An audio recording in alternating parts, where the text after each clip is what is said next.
On va tout de suite passer au second pitch de cette dernière journée avec l'entreprise AgriWave et son représentant Nicolas Barbier. Bonjour Nicolas.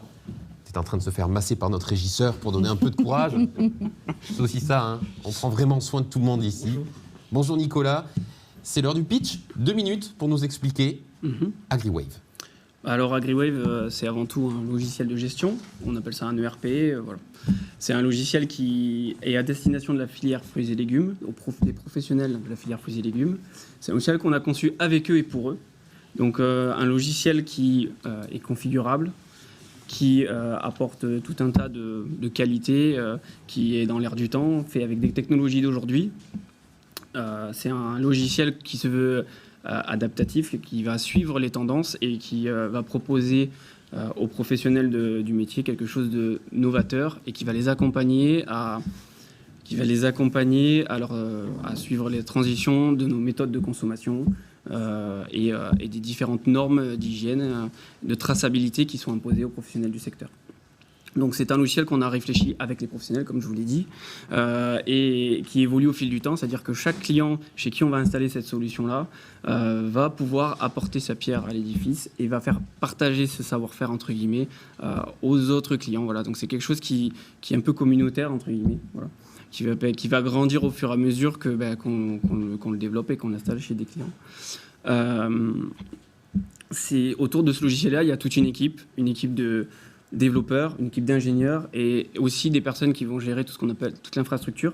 C'est un logiciel qui est tout connecté, c'est-à-dire qu'il est accessible via smartphone, tablette, PC, que ce soit un Mac, un PC Windows, un PC qui tourne sous d'autres systèmes d'exploitation. À partir du moment où vous avez une connexion Internet et que vous avez un navigateur, vous avez accès à ce logiciel. Donc en fait, il répond, sans le vouloir, à une problématique qu'on a connue l'année précédente, à savoir la Covid. Grâce à cet outil, on peut travailler de chez soi avec un smartphone, une tablette. Bien que pour ce métier-là, c'est pas forcément toujours évident, puisque au niveau du commerce, c'est vrai que les clients aiment bien aller voir leurs propres clients, voilà.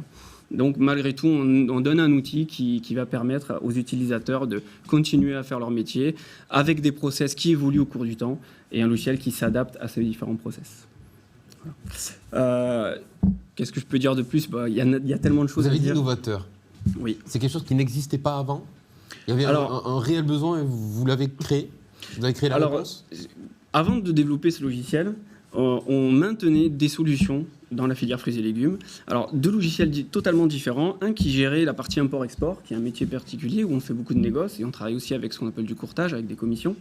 Et un deuxième métier qui est tout ce qui est coopérative. C'est-à-dire qu'on a des stations, on a des producteurs qui vont apporter la marchandise, elle va être retravaillée, puis ensuite vendue à la grande distribution.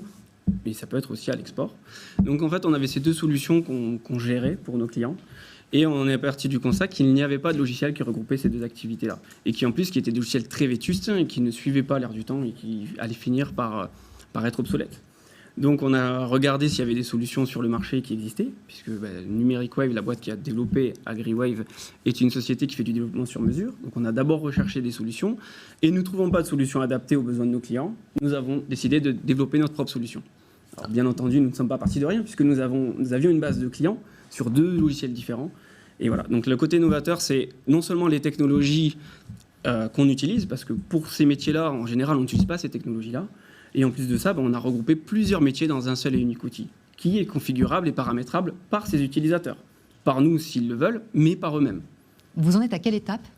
Alors, on est déjà à l'étape de déploiement, c'est-à-dire qu'on a d'abord créé une première version 1.0, comme on peut dire, ou une version bêta, qu'un client nous a, entre guillemets, commandé, c'est-à-dire qu'il avait ses besoins, on lui a proposé de développer un nouveau logiciel pour ses besoins. Puis ensuite, on a trouvé un autre client qui est venu apporter le complément par rapport aux besoins du premier client. Et puis voilà, petit à petit, on a agrandi notre solution, on a rajouté des modules et on a proposé une solution configurable en fonction des besoins de chacun. Donc ça peut convenir à des TPE, comme à des PME, comme à des très grandes sociétés. Alors si ces 2 marchés dont vous parliez il y a quelques instants utilisaient votre ERP, alors ERP, Enterprise Resource Planning. Exactement. C'est ça. Quel serait l'impact sur la filière et son organisation ? Par rapport à notre logiciel ? Tout à fait.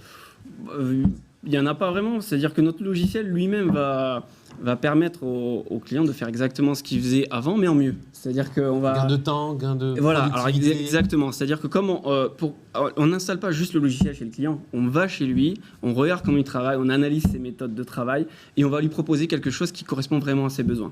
Tout en nous permettant de faire des propositions d'amélioration par rapport à ce qu'on a déjà vu par le passé chez d'autres clients.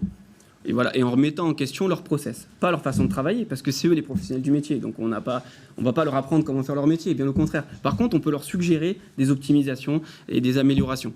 Et ça, on ne peut le faire qu'en apprenant leur process et comme en mouillant le maillot à leur place ou avec eux, voilà, en les accompagnant. Ce qu'on appelle du lean management. Voilà, c'est quelque chose qu'on propose et c'est aussi la partie novatrice de notre proposition, de notre système, c'est que non seulement on ouvre un système qui est ouvert, qui est configurable et qui est modulable, mais en plus de ça, on va accompagner les clients à mieux l'utiliser et quitte à créer des développements sur mesure adaptés parce que chaque professionnel travaille différemment, même s'il travaille avec une même base.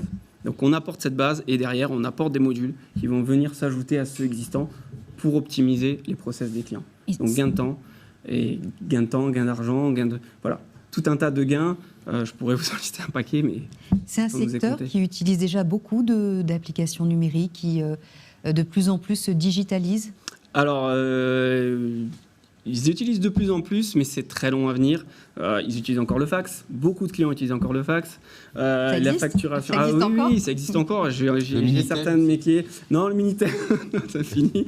Mais non, ils utilisent beaucoup le fax. Et là, nous, justement, on essaye de mettre en place ce qu'on appelle le DI, donc l'échange de données informatisées. Donc, on envoie des fichiers plutôt que d'envoyer des PDF ou d'envoyer des mails ou d'envoyer des. Voilà, j'ai encore des clients qui font des factures sur Excel, quoi. Ça, c'est hors de question. C'est fini. Un logiciel de gestion, un ERP ou un progiciel. Voilà, on l'appelle un petit peu. Chacun y va avec son nom, mais il se doit d'optimiser tout ça et de rendre toutes les choses solides, quoi. Et avec ce qu'on propose, on peut arriver à ce résultat. Et justement, comment a germé l'idée de développer ce logiciel ? Et tout simplement partant du constat qu'il n'y avait pas de logiciel qui correspondait à ce que nous, on aurait voulu proposer à nos clients. Et du coup, on s'est mis à le développer en trouvant des partenaires. Vous étiez dans le milieu, dans la filière fruits et légumes ou pas du tout ? C'est vraiment un besoin qui vous a été remonté par un client ? Alors, si je dois parler en ma propre personne, je n'étais pas dans la filière fruits et légumes, et si je dois parler au nom de la société, on avait 2 petits logiciels dans les fruits et légumes qu'on maintenait. On n'était pas spécialement dedans. À l'origine, la société Numeric Wave qui a développé ce logiciel-là est une société qui fait du développement sur mesure. Donc, on étudie vraiment le besoin du client et on lui développe sur mesure. Et là, avant de développer sur mesure, bien évidemment, on vérifie si le besoin n'est pas comblé par un autre logiciel. On ne va pas réinventer la roue. Donc là, on est parti du constat que ça n'existait pas, que la concurrence qui pouvait éventuellement nous faire de l'ombre était sur des secteurs un petit peu différents. Donc on a pris ce secteur-là et on a foncé. Et comment vous démarchez auprès de vos clients qui ne sont pas forcément très alertes de toutes les innovations technologiques ? Et figurez-vous que jusqu'à présent, on n'a pas démarché. Le bouche à oreille a suffi. Ils viennent à vous. Voilà, tout à fait. Le bouche à oreille a suffi. Et puis, on a commencé avec un client, puis on a enchaîné avec un deuxième. Alors, c'est sûr qu'on avait une base de clients, comme je vous l'avais dit, qui utilisaient déjà les 2 premiers logiciels qu'on avait en gestion. Malgré tout, maintenant, on nous appelle, alors qu'on ne fait pas du tout de publicité. Cette année, on a décidé justement de mettre en lumière notre produit, parce qu'on estime qu'il est prêt. Comment ? Alors, je ne suis pas marketeur, voilà. Donc pour l'instant, c'est dans les tuyaux. Voilà, je ne peux pas vous en dire beaucoup plus. On a commencé à mettre en place une plaquette qu'on va pouvoir diffuser, mais actuellement, jusqu'à présent, on fonctionnait au bouche à oreille uniquement. Ouais. Le futur d'AgriWave ? Le futur, c'est des clients, c'est continuer à faire grossir ce petit bébé qui, pour moi, est déjà assez gros, mais qui va continuer à s'agrémenter de fonctionnalités, toujours être plus performant dans la traçabilité, qui est au cœur même de ce dont on a besoin. Le consommateur, maintenant, veut connaître où a été récolté le maïs qu'il a dans sa boîte de conserve, de quel champ ça arrive, quels sont les producteurs, est-ce que c'est français, pas français. Voilà, donc notre logiciel a été basé aussi sur toute cette traçabilité qui doit tôt ou tard un jour arriver en supermarché, qui est actuellement impossible parce que la filière fruits et légumes est beaucoup trop vétuste en termes d'équipement technologique, en termes de logiciel, et nous on veut répondre à ce besoin-là. Un beau bébé, un gros bébé, comme vous venez de le dire, qui on espère va bien grandir. Merci.